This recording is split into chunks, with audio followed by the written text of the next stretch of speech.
Muy buenas tardes.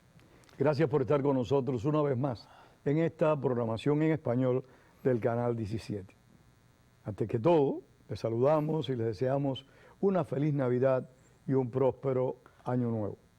En particular, a todos aquellos que trabajan en este canal y que hacen posible esta programación en español.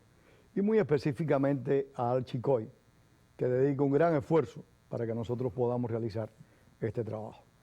Les saluda Pedro Corso, periodista de Radio Martí, y el tema que vamos a abordar hoy es importantísimo. Es la economía de Estados Unidos.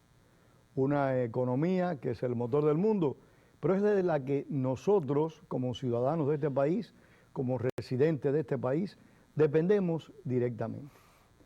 Y para abordar un tema tan trascendental, pues nadie mejor, no hay otra persona más calificada que yo conozca al menos, que el profesor Jorge Salazar Carrillo, que va a estar con nosotros exponiéndonos sus puntos de vista, sus valoraciones, su interpretación de la economía nacional. Profesor, gracias por estar acá. Bueno, un honor y gracias por invitarme nuevamente. Profesor, ¿cómo usted aprecia que marcha la economía de Estados Unidos? La economía de los Estados Unidos fue muy disparatada, específicamente en los primeros 2 años del gobierno de presidente Obama. Después empezó a componerse y yo creo que en estos últimos 2 años ha estado recogiendo velas y poniendo un sendero que es lo más acertado, y es disminuir la intromisión del gobierno federal en la economía, que yo creo que es un ejemplo de lo que fue un exceso en los primeros 2 años del presidente Obama. Después fue decayendo un poco, pero todavía es inusitado. Es decir, habría que ir a tiempos de Franklin Delano Roosevelt, donde había una justificación muy grande porque hubo una gran depresión en el mundo del Producto Interno Bruto, que es lo que es el valor de todo lo que se produce y lo que se consume y lo que se invierte y lo que se gasta el gobierno durante un año, un periodo determinado. En esos momentos había caído el 25%, entonces había que hacer algo muy especial que no se había hecho nunca antes en la historia. Pero después de ese periodo de Roosevelt nunca ha habido una intromisión tan grande del gobierno federal en la economía como lo que hubo en los primeros años de Obama, y fue poco a poco subsistiendo hasta que ahora tenemos... Pero esa intromisión no fue consecuencia de los errores en la economía en el gobierno del presidente Bush, que el país cayó en un proceso de depresión, no digamos, pero sí de una caída económica muy fuerte. El problema que se produjo en el año 2008 en los Estados Unidos, en realidad es consecuencia de una política que ya venía establecida desde el tiempo de Lyndon B. Johnson y de Bill Clinton, los dos presidentes demócratas anteriores a presidente Obama. Pero que no la rectificaron tampoco los presidentes republicanos. Los presidentes republicanos, específicamente George Bush padre, Reagan y George Bush hijo. Bueno, el Bush padre fue anterior a Clinton, así que sí, está en ese... Pero lo menciono porque usted mencionó a Lyndon B. Johnson y está en el camino Reagan. Sí, bueno, Reagan y el padre Bush, el viejo Bush, realmente cambiaron la forma en la cual teníamos una influencia del gobierno en la economía. Pero después vino Bill Clinton y cambió nuevamente. Sí, básicamente la situación es la siguiente, y la gente no sabe esto. Yo se lo digo a mis estudiantes, pues yo llevo años y he escrito un libro que por cierto está en FIU, Macroeconomía Aplicada, en la librería de FIU y también en la biblioteca. En los años, finales de los años 60, Lyndon Johnson dio la famosa guerra contra la pobreza. Entonces cambió todo. se creó el Freddie Mac, no había por qué crearse porque ahí estaba ya Fannie Mae. Estas son empresas que prácticamente aseguran que el sistema hipotecario de los Estados Unidos no va a fracasar, aparentemente. Creó otra más que no se necesitaba. Fannie Mae se había creado en el año 1933. Y están además, cada banco de la Reserva Federal tiene un banco especializado en darle préstamos para la vivienda, los Federal Home Loan Banks. Así que hay 12 de esos. Entonces se creó eso. Entonces se creó la guerra contra la pobreza. Decidió una cosa que fue horrible desde el punto de vista presupuestal, más que todas estas cosas que estamos debatiendo ahora con el presupuesto, y es que el seguro social iba a ser parte del presupuesto del gobierno federal. Es decir, que los ingresos del seguro social que pagamos todos nosotros ahora son... Es un dinero nuestro. Un dinero que no tiene nada que ver con... no era nuestro. Si lo sacó y lo puso en el presupuesto. Eso lo hizo Lyndon Johnson para hacer la guerra contra la pobreza. Se creó todo el programa de Medicaid y Medicare. Que Pero después eso fue reformado, profesor, porque el tiempo camina. Sí, yo sé. Todo eso fue fue reformado por Reagan y fue reformado por Bush padre. Todo esto se mantuvo, fue reformado y se congeló. Pero ya no se pudo echar para atrás, por ejemplo, el hecho de que el Tribunal Supremo de Justicia, que era controlado por los demócratas en esa época, porque los nombramientos eran fundamentalmente hechos por los demócratas, dijera lo siguiente, que nadie lo sabe, muy poca gente lo sabe: el seguro social que tú tienes, el beneficio ese, no te pertenece. Es una dádiva del gobierno, no es tuyo, te lo da el gobierno. Pero si uno lo paga. No, el gobierno, el Tribunal Supremo dijo, el beneficio del seguro social no es un derecho del contribuyente o el que beneficiario de ese seguro social, no es un derecho. Eso lo dijo una sentencia del Tribunal Supremo. Si todo eso pasó en tiempos de Lyndon B. Johnson, se revirtió entonces en tiempos de Reagan y Bush el padre. Pero vino Clinton y Clinton dijo, hay que crear este Community Reinvestment Act. Ese Community Reinvestment Act es, hay que darle préstamo a todo el mundo, hay que darle préstamo para que la gente tenga vivienda, tenga pequeños negocios, y los bancos tuvieron que hacerlo porque fue una ley federal. Y entonces eso le dio vela al Freddie Mac y al Fannie Mae y a los Federal Home Loan Banks, y empezaron a prestar. Fue lo que nos condujo al desastre. Y el joven Bush era un republicano con tendencias liberales, no era igual que el padre, era todavía más, estaba más a la izquierda del padre. Entonces dejó que eso andara con la idea de que eso era extraordinario, que todo el mundo tenía que tener una casa. Bueno, yo te digo con toda sinceridad, que cuando yo conocí el Fondo de Hipotecas Aseguradas en Cuba, que se estableció en el Banco Fomento Agrícola Industrial de Cuba, cuyo primer presidente fue mi tío Justo Carrillo. Sencillamente, en esos momentos, la gente en Cuba ahorraba para tener una vivienda, pero ahora resulta que te dan una vivienda y después tú ahorras, te lo quitan el cheque. Entonces, yo creo que era una cosa inusitada. Entonces empezaron a darle préstamos a cualquiera, pero la idea era que todo el mundo tuviera una casa, o un apartamento, un condominio, lo que fuera, y eso fue lo que sucedió, pero en tiempos al final del periodo de Bush. Pero en realidad toda la infraestructura esa fue creada por los gobiernos demócratas anteriores, Lyndon B. Johnson y Bill Clinton. La idea de que había que utilizar todas esas empresas que eran subsidiadas por el gobierno, que no podían fallar. Freddie Mac y Fannie Mae no pueden fallar, hay que rescatarla, como se les rescató se les rescató. Sencillamente, y ahora son parte del gobierno, ahora ya son parte del gobierno. Ahora sí son parte del gobierno. Ahora son parte. Antes eran lo que le llama aquí GSA, es decir, asociaciones que el gobierno apoya, Government Sponsored Agency, agencias que el gobierno apoya, ahora son del gobierno. Entonces, básicamente eso nos trajo esto. Los bancos, por ejemplo, tenían que prestarle a la gente de la comunidad, que prestarle, estaban forzados por los reguladores a prestarle. Pero los bancos con esos préstamos ganaron también mucho dinero y se hicieron mucho más millonarios los gerentes, y vimos una cantidad de comisiones, profesor, de bonos, como se les dice, que realmente eran impresionantes.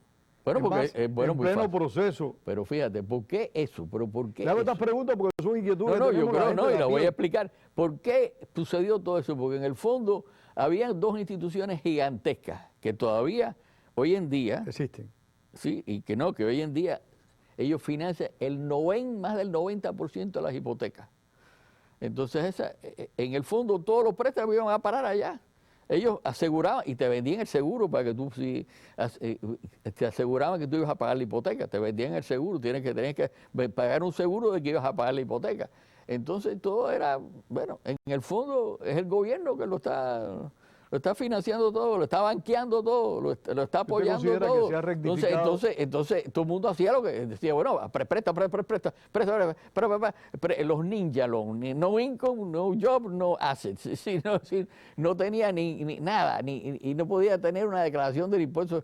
Y todo era a base de préstamos que sencillamente que tú prácticamente lo que te daban era la forma de seguir gastando, porque no tenías que prácticamente pagar los préstamos.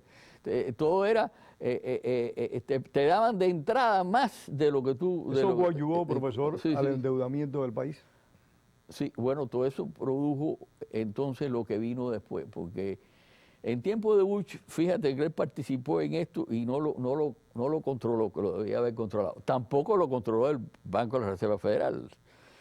Porque, como decía David Ricardo, que yo voy a la historia historia económica, los grandes pensadores, decía, nunca ha habido un gobierno ni un banco central que no estuviera controlado al generar la moneda, que no fuera un desastre el final de la cuestión. Y eso es lo que el gobierno, el Banco de la Reserva Federal tuvo grandes problemas en los años 2003, 2004, 2005, 2006, todos esos años ellos tienen una política realmente mantener las tasas de interés bajísimas. Las tasas de interés que ahora estamos diciendo, oye, que baja están las tasas de interés. Bueno, las tasas de interés estaban lo mismo de baja en el año 2003, 2004, 2005. Entonces vino Bernanke y la subió de pronto. De pronto vino una escalada y ahí se vino todo abajo, Así que graves errores, no solo del gobierno federal, sino del Banco de la Reserva Federal también. Graves errores, porque como decía David Ricardo, estas son instituciones que tienen los seres humanos y los seres humanos cometen muchísimos errores. Ahora, el endeudamiento nacional, que preocupa mucho, se habla con frecuencia del techo de la deuda, como que también se hablaba del presupuesto que fue esta semana definitivamente aprobado por ambas cámaras. ¿Cómo usted ve esa situación? O sea, la deuda, ¿a dónde nos va a llevar? ¿Qué medidas tendrá que tomar el gobierno para reducirla? Y el nuevo presupuesto, que se supone que nos sirva para los 2 próximos años y que impida que el gobierno vuelva a ser cerrado. En realidad estamos en una situación política muy especial. Vienen elecciones en unos cuantos meses. La posición de los republicanos y los demócratas ahora a ver quién gana las elecciones congresionales. Y por lo tanto va a haber motivaciones políticas para todo esto. En estos instantes la deuda va a seguir creciendo, el déficit de presupuesto no se va a resolver y las medidas van a ser a corto plazo hasta que se decida qué va a suceder en esas elecciones que vamos a tener en noviembre del año que viene, que ya está ahí a las puertas. Así que estamos viendo soluciones políticas a problemas económicos. Porque ¿qué es lo que sucede con este acuerdo presupuestal que se acaba de realizar? Había una propuesta que sorpresivamente vino del presidente Obama, pero que todo el mundo dijo, qué bueno, la tomaron, vamos a partirle el brazo, como se decía en Cuba, vamos a cogerla de todas maneras, porque que era secuestrar los gastos del gobierno federal. Es decir, sencillamente, no, vamos a reducir los gastos del gobierno federal en una forma sistemática.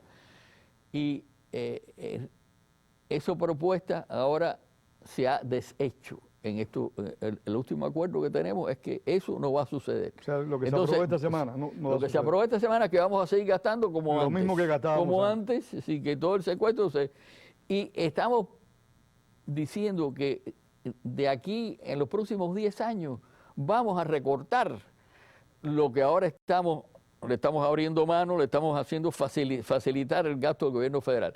Si, ¿quién va a creer esto cuando siempre esto sucede la misma cosa? Así que aquí a 10 los políticos años están obligados por la sí, necesidad de sus electores. Sí, no, y básicamente no hay una agenda presupuestal seria. ¿Cómo se...? Perdone, profesor, y es que estas son preguntas obligadas. Eso no es responsabilidad de los políticos, demócratas o republicanos, en particular de los congresistas de uno y otro partido, asumir con seriedad la deuda, el compromiso económico de nuestros hijos y de nuestros nietos. Efectivamente, pero no lo hacen.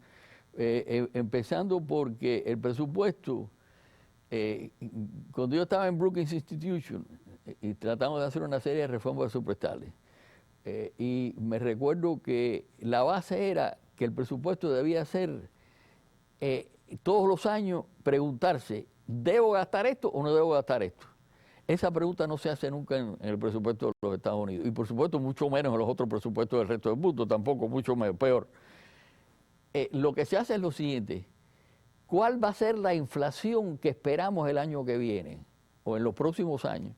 Tanta inflación, aumentamos el presupuesto, ya de entrada eso. No importa si los ingresos crecieron. No importa, no, los ingresos tienen que ajustarse a lo que estamos gastando. Entonces, o si no, pedimos prestado. Entonces, bueno, vamos a aumentar todos los presupuestos al nivel de la inflación. Imagínate, esa es la primera medida. La segunda, bueno, espérate un momentico, tenemos que prestar mejores servicios, el gobierno tiene que redistribuir mejor. Hay una serie de objetivos del gobierno, entonces aumentar por arriba la inflación un poco. Entonces lo que estamos haciendo es que esto nunca termina, que la deuda sigue creciendo y eso fue lo que creó la crisis europea que hemos visto en los últimos 3 o 4 años. Es decir, estar teniendo déficits presupuestales que son más allá de lo que uno puede financiar. Estamos en el camino de Europa. Estamos en el camino de Europa, así que yo creo que no estamos tomando el toro por los cuernos, como debemos hacer. Es decir, por ejemplo, un caso que es increíble. El gobierno federal gasta 1.5 billones de dólares en mantener edificios vacíos. 1.5 billones de dólares. Como eso, ya sabemos que el senador Coburn acaba de hacer un libro sobre cómo se gasta alegremente. No hay cotos y la gente, porque nadie mira cómo es, ningún presupuesto es de reducciones, todos los presupuestos son de aumento. La inflación más allá de la inflación. Entonces, sencillamente, esto tiene que venir con toda sinceridad, tiene que llegar otro Reagan aquí, que fue el que cambió el sistema totalmente. Pero también tiene que llegar otros legisladores y otros sí, senadores. Pero efectivamente, pero fíjate lo que es la cosa. Porque si las cámaras no se ponen de acuerdo, aunque tengamos otro tipo de presidente, como usted dice, alguien similar a Reagan, si las cámaras no se ponen de acuerdo, no asumen como válida la política de ese mandatario, seguimos en el mismo problema. Bueno, mira, teóricamente esto es una república. Lo que quiere decir que los congresistas, que son los cerca de 3.000 distritos federales que hay, distritos condados más o menos, 3.000 y pico, son los que determinan en gran parte, todos esos grupos de condados, la Cámara. La Cámara es la que tiene la responsabilidad de los presupuestos, pero tú ves lo que ha pasado en los últimos años. La Cámara está pintada en la pared, sencillamente. La tienen colgada ahí como un cuadro, pero no es decir, que por ahí debería empezar el presupuesto. Entonces, lo que estamos viendo es que en realidad el proceso presupuestal en el fondo lo determina el presidente. El presidente, y es lo que ha pasado en los últimos años, no ha habido presupuesto adoptado por ni la Cámara ni el Senado. Primero lo propone la Cámara, después lo lleva al Senado, el Senado lo aprueba o no, se pone de acuerdo en la conferencia y entonces el presupuesto lo acepta o lo veta. Durante los últimos 3 años, sencillamente hemos seguido el mismo presupuesto que existía. Es de hecho lo que ha ocurrido ahora otra vez. Esta es la primera vez acaba de ocurrir que primera vez que hay un presupuesto adoptado. Pero primera vez. El mismo del año pasado. o No, incrementando? no, han bajado los gastos, quitaron el secuestro, ciertos gastos, aumentaron otros gastos, etcétera, etcétera. Entonces vamos a pagarlo en los próximos 10 años. Así que lo que aumentamos ahora lo vamos a reducir en 10 años. Profesor, Promesas que sabemos que no se van a cumplir de ninguna manera. Profesor Salazar Garrillo, ¿en alguna medida podría favorecer salir de esa situación de la deuda que a largo plazo pues tiene que afectar seriamente a la economía, estructuralmente hablando, incrementando los impuestos? Bueno, yo creo que es una mezcla. Es lo que hizo Reagan, fue la solución realmente inspirada, algo que él como una persona tiene los pies en la tierra, que muy pocos gobernantes lo tienen, se dio cuenta de que había que hacer una reforma del sistema impositivo. Se necesita hacer una reforma del sistema impositivo. No hay ninguna razón por la cual en este país sea el que más altos impuestos a las ganancias tenga en el mundo. Pero cuando digo en el mundo, es decir que el que tiene la próxima, si nosotros pagamos 37% sobre las ganancias de las empresas, el Japón, el próximo más alto, paga el 25%. Sí, tenemos que reformar el código tributario, y eso es lo que hizo Reagan en los años 80, poniéndose de acuerdo con los demócratas, porque no fue un gobernante que dijo, como el presidente Obama desgraciadamente lo ha hecho, o es lo que yo digo o se van al diablo, sencillamente, como dice aquí en los Estados Unidos, es my way or the highway, comprende, decir que sencillamente eso no lo hizo Reagan. Entonces, ¿qué fue lo que hizo?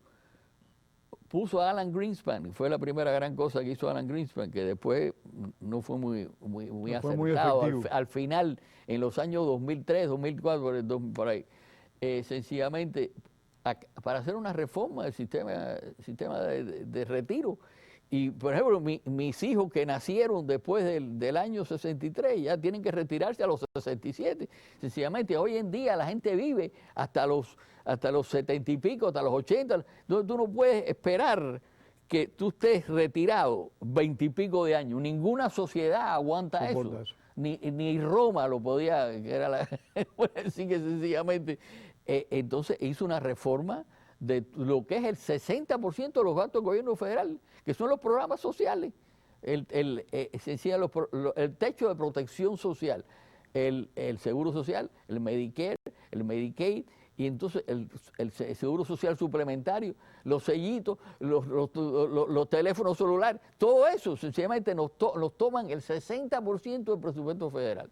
Y es decir, esto está fijo. Más que la defensa. Muchísimo más que la defensa, muchísimo más que decir, el 60% de la defensa es un porcentaje del 40% que queda. Es decir, que el porcentaje es alto, pero entonces, y yo creo que tiene que haber necesariamente una reforma que no se hizo. Ryan y Mary no lo hicieron, Patty Mary y Paul Ryan no lo hicieron, de tomar el toro por los cuernos y decir, señores, no podemos seguirle pagando. O sea, lo que estamos haciendo es aplazar la crisis. Aplazar la crisis, aplazar la crisis, aplazar la crisis, aplazar la crisis, ¿sí? Mientras Roma arde, estamos tocando el violín, el arpa. O sea, lo que demuestra que tenemos una gran falta de estadistas, de políticos de visión a largo plazo. Efectivamente, pero fíjate. Pero en todos los partidos, profesor, en todas partes. Bueno, pero fíjate lo que es la cosa. Clinton se puso las pilas, se las tuvo que poner porque perdió el Congreso de una forma aplastante en el año 94-95. Entonces, vino un senador que era profesor de sociología, que son los más izquierdistas de Harvard, Daniel Patrick Moynihan, senador por el estado de Nueva York, y propuso una reforma de todo lo que era los beneficios sociales que se le daban a la gente, el bienestar social, que le daban dinero a todo el mundo, sí, que no tenía. Reducirlo, ¿no? Y Clinton estuvo de acuerdo y se hizo eso, señores. Eso fue un gran cambio. Esos grandes cambios tienen que venir. Y yo espero que vengan con estas elecciones congresionales, porque sencillamente cayendo a billetazo a la gente, tú no resuelves el problema del país. Profesor, el crecimiento económico, la disminución del desempleo son dos factores que en el último año hemos visto que han mejorado. ¿Eso ayuda a resolver el problema económico a largo plazo o tampoco ayuda? Han mejorado hasta cierta medida. Mira, hay, como decía Mark Twain, Samuel Clemens, decía, hay tres maneras de mentir en el mundo. Las mentiras normales y corrientes, las grandes mentiras y las estadísticas. Y las estadísticas, cuando te dicen que el desempleo es el 7%, pamplina, ¿a quién le vas a vender ese cuento? Sencillamente, el desempleo por lo menos es el 10%. ¿Por qué? Porque se han retirado de la fuerza laboral una gran cantidad de americanos. Antes era el 65% de los americanos estaban trabajando, 65%, ahora es el 63%, un poco más del 63%. Si tú le añades eso el desempleo de verdad es el 10%. Y eso es sin contar a aquellas personas que estoy trabajando tiempo parcial, pero me gustaría tener... ¿Y el tener crecimiento de la economía también es otra estadística? El crecimiento de la economía ha sido muy débil. Es decir, que toma todas las recesiones que ha habido en los Estados Unidos desde el año 46 para acá, unas 15. Nunca ha habido un crecimiento más débil, porque el problema fue que Obama dijo, voy a cambiar a los Estados Unidos. No voy a salir de la recesión, voy a cambiar a los Estados Unidos. Y reguló a todo el mundo, mandó regulaciones, apoyó a los sindicatos, le dio dinero a los gobiernos locales y estatales y condales para que ayudaran a los sindicatos. Y entonces, sencillamente, sabemos perfectamente bien los problemas de que hoy en día trabajar para el gobierno es lo mejor que uno puede hacer, mejor que para el sector privado. La gente gana mucho más en el gobierno que en el sector privado en los Estados Unidos. Eso nunca ha ocurrido en la historia de los Estados Unidos. Siempre habla la gente de los grandes, esos son casos excepcionales. Igual que la familia de Michael Jackson está ganando, la familia de Michael Jackson está ganando $120 millones al año. Igual que Alex Rodríguez ganaba. Pero profesor, y lo que nos queda es un minuto. En estos los grandes capitanes de industria, esos son gente excepcional que tienen que ganar esa cantidad. Estos días, pero el resto no gana tanto. Escuché una estadística que tal vez no sea real, pero decía que un directivo, un ejecutivo de ciertas corporaciones podía ganar en un mes lo que le costaba un año ganar a un empleado medio. O sea, también los salarios de los ejecutivos de la empresa privada son elevadísimos, profesor, y los bonos que reciben son muy grandes. Pero es muy breve, nos queda menos sí, un minuto. Bueno, no, efectivamente, pero los grandes artistas, los grandes deportistas, la gente muerta, ¿sí? Elvis Presley, la familia de Elvis Presley gana todos los años $47 millones. La familia de Elvis Presley, sencillamente aquí en el capitalismo, que yo creo que es exagerado, yo estoy de acuerdo con cambiar eso, pero desgraciadamente tiene que ser los dueños de las empresas que son los que tienen las acciones en las empresas. Se acabó el tiempo, profesor, se acabó el tiempo. Muchísimas gracias. Encantado. Gracias, profesor Jorge Salazar Carrillo, y gracias a ustedes por haber estado con nosotros. Tengan una buena Navidad, un próximo año nuevo feliz. Los esperamos y recuerden lo que decía el apóstol José Martí. La palabra es para decir la verdad y no para encubrirla. Tengan todos muy buenas tardes. Gracias, profesor.